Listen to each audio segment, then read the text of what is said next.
याद रखना।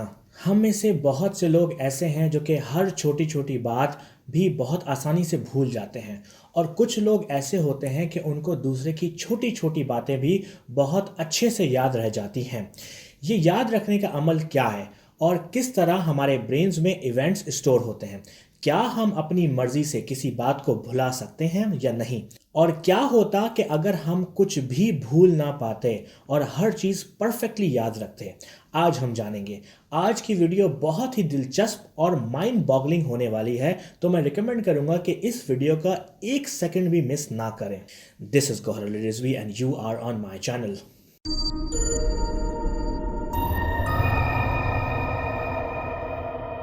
सबसे पहले हमारे ब्रेन में कोई भी चीज़ या मेमोरी या इवेंट एक फाइल की तरह दराजों में या कैबिनेट्स में या शेल्व्स में सेव नहीं होती, बल्कि एक बहुत ही कॉम्प्लेक्स तरीके से सेव होती है। बल्कि एक मेमोरी अलग अलग जगह सेव होती है, अलग अलग ब्रेन सेल्स में। और ये अलग अलग ब्रेन सेल्स एक साथ काम करते हैं ताकि उन मेमोरीज को सेव किया जाए या फिर याद किया जाए। फॉर एग्जाम्पल, आप अपनी अम्मी के हाथ की बिरयानी को याद करें ज़रा, तो आपका विजुअल कॉर्टेक्स आपको उसकी तस्वीर याद करवाता है, आपका ऑल्फैक्टरी कॉर्टेक्स आपको उस बिरयानी की महक याद करवाता है, और गस्टेटरी कॉर्टेक्स आपको उस बिरयानी का टेस्ट याद करवाता है।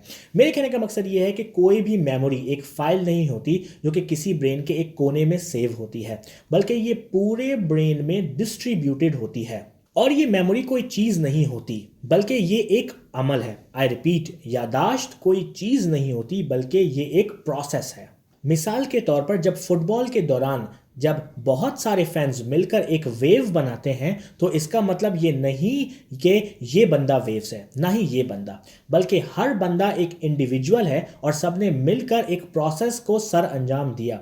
सबने मिलकर एक ऐसा पैटर्न बनाया कि जिसको हमने वेव का नाम दिया। अगर यही सारे लोग कोई और पैटर्न बनाएंगे तो हम उसको कोई दूसरा नाम देंगे। और ये बहुत ही कमाल की बात है, इंडिविजुअल ब्रेन सेल्स मिलकर बहुत सारे पैटर्न बनाते हैं जो बाद में एक मेमोरी बनते हैं। कमाल की बात यह है कि एक ही तरह के सेल्स बहुत से तरीकों से पैटर्न बना सकते हैं, ऐसे, ऐसे और ऐसे।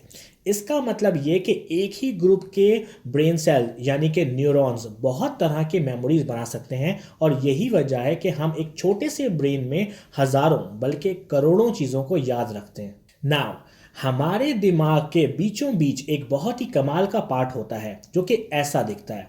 ये दरियाई घोड़े की तरह दिखने वाला पार्ट बहुत ही खास होता है, क्योंकि साइंटिस्ट के मुताबिक ये पार्ट, जिसको हिपोकैम्पस कहते हैं, हमारे मेमोरीज बनाने में बहुत ही अहम किरदार अदा करता है। आप इसको ऐसे समझें कि हिपोकैम्पस वो हिस्सा होता है जिससे मेमोरीज गुजरती हुई बाकी ब्रेन्स में जाती है। अगर हिपोकैम्पस ना हो तो आप न्यू मेमोरीज नहीं बना सकते। ऐसा 1953 में हुआ।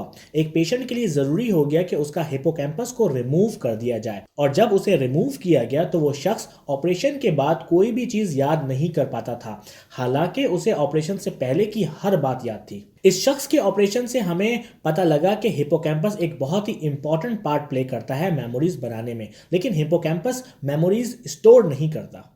हमने मेरी पुरानी वीडियो इंसान सोते क्यों हैं, लिंक इन द डिस्क्रिप्शन, में ये जाना कि हमारे पूरे दिन की एक्टिविटी ब्रेन रात में सोते वक्त बार बार रिपीट करता है तेजी से, और उस रिपीटेड पैटर्न से वो बार बार उन सेम ब्रेन सेल्स को सेम पैटर्न बनाने का ऑर्डर देता है ताकि वो पर्टिकुलर मेमोरी स्ट्रांग हो जाए। The process is called consolidation. शायद इसी वजह से नींद हमारे लिए ज़रूरी है, और इसी वजह से वो मेमोरी इतनी पुख्ता हो जाती है कि महीनों और कभी कभी तो सालों के बाद भी आपको वो मेमोरी किसी भीनी सी महक या किसी बात की वजह से अचानक एक फिल्म की तरह आपके सामने आ जाती है। क्या आपके साथ कभी ऐसा हुआ है कि किसी नॉर्मल डिस्कशन के दौरान किसी का बोला हुआ एक जुमला आपको अपनी यूनिवर्सिटी, कॉलेज या स्कूल के क्रश की बातें ऐसे सामने ले आता है जैसे कि कल ही हुई हों? हमें इस तरह बहुत सी बातें याद रह जाती हैं, लेकिन हम भूलते भी बहुत हैं। हम बहुत सी बातें खुद ब खुद भूल जाते हैं, और कुछ बातें हमारा ब्रेन जानबूझकर भुला देता है। ऐसा क्यों होता है? एक्चुअली हम तीन तरह से किसी भी मेमोरी को भूलते हैं। पैसिव ऑब्लिविसेंस, यानी कि वक्त के साथ साथ ये मेमोरीज गायब होना शुरू हो जाती हैं। जैसे कि बचपन में की गई बहुत सी बातें आपको याद नहीं होती, लेकिन आपके माँ बाप आपको बताते हैं कि आपने क्या क्या किया। ऐसा होता इसलिए है कि शायद आप उस मेमोरी को बार बार रिकॉल नहीं करते, या फिर उन ब्रेन सेल्स के दरमियान कनेक्शन स्लो हो जाता है वक्त के साथ साथ। ऐसा भी हो सकता है कि आपको वो मेमोरी टुकड़ों में याद रहे लेकिन पूरी तरह से याद ना हो। Number 2, targeted forgetting. ये दूसरी तरह का भूलना है। ऐसा ब्रेन अपने साथ खुद ही करता है। क्यों? क्योंकि ब्रेन ये चाहता है कि वो सिर्फ इंपॉर्टेंट चीजों को याद रखे, ना कि बेकार चीजों को। फॉर एग्जाम्पल, आज आपने एक blue pen, white paper, boss का इंपॉर्टेंट असाइनमेंट, बेगम का मंगाया हुआ धनिया, माँ की दवा याद रखी, तो ब्रेन इंपॉर्टेंट चीज़ों को याद कर लेगा। और कल हो सकता है कि आपको सिर्फ बॉस का असाइनमेंट, माँ की दवा और बेगम का मंगाया हुआ पुदीना याद रहे। यस, और जब आप घर पहुंचेंगे तो बेगम आपको बोलेंगी कि पुदीना नहीं बल्कि हरा धनिया मंगाया हुआ था। और आप ये सोचेंगे कि इससे फर्क क्या पड़ता है, खाना तो वैसे भी बुरा बनता है। Back to our topic. So mainly हम पूरे दिन की मेमोरीज में से इंपॉर्टेंट को अलग करते हैं और अनइम्पॉर्टेंट को अलग, और उन अनइम्पॉर्टेंट पार्ट्स को भूल जाते हैं ताकि वो ब्रेन सेल्स दूसरी इंपॉर्टेंट चीजों को याद रखें। और तीसरी तरह का भूलना कहलाता है मोटिवेटेड फॉरगेटिंग। ये वो भूलना है जो कि शायद आप में से हर कोई चाहता है। इस तरह के भूलने के दौरान एक शख्स जानबूझकर भूलता है ताकि उन मामलात को याद ना करे जिनको वो याद करना चाहता ही नहीं है। इससे हमारी बॉडी कोशिश करती है कि अपनी लाइफ को आगे बढ़ाए और पुरानी जिंदगी को भूलने की कोशिश करें। यूजुअली लोग ये चाहते हैं कि अपनी गलतियां भुला दें या अपना पुराना प्यार भुला दें, वगैरह वगैरह।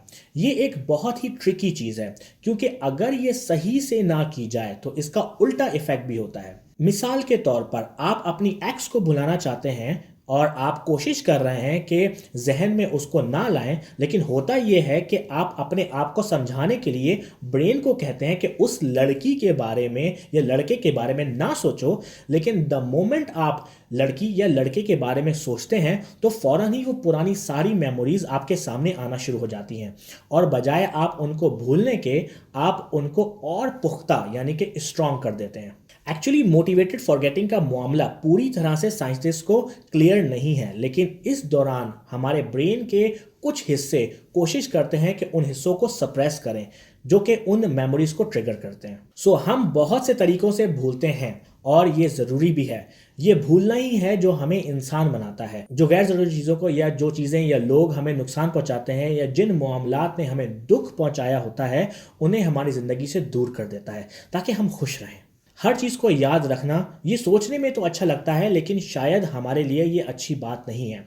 इमेजिन करें कि आपको हर चीज़ याद रहने लगे, एक छोटी से छोटी बात भी, तो शायद आपके ब्रेन का न्यूरल नेटवर्क इतना एग्जॉस्ट हो जाएगा कि शायद आपको अपनी ज़िंदगी से नफरत होना शुरू हो जाए। हमारे इतना जानने के बावजूद भी बहुत सी मेमोरीज ऐसी होती हैं कि जिनको हम भूलना चाहते हैं, लेकिन वो बातें हम भूल नहीं पाते। हमारी लाख कोशिशों के बावजूद भी वो मेमोरीज बहुत ही क्लियरली हमारे सामने रहती हैं। तो क्या मेडिकल साइंस के पास इसका कोई जवाब है?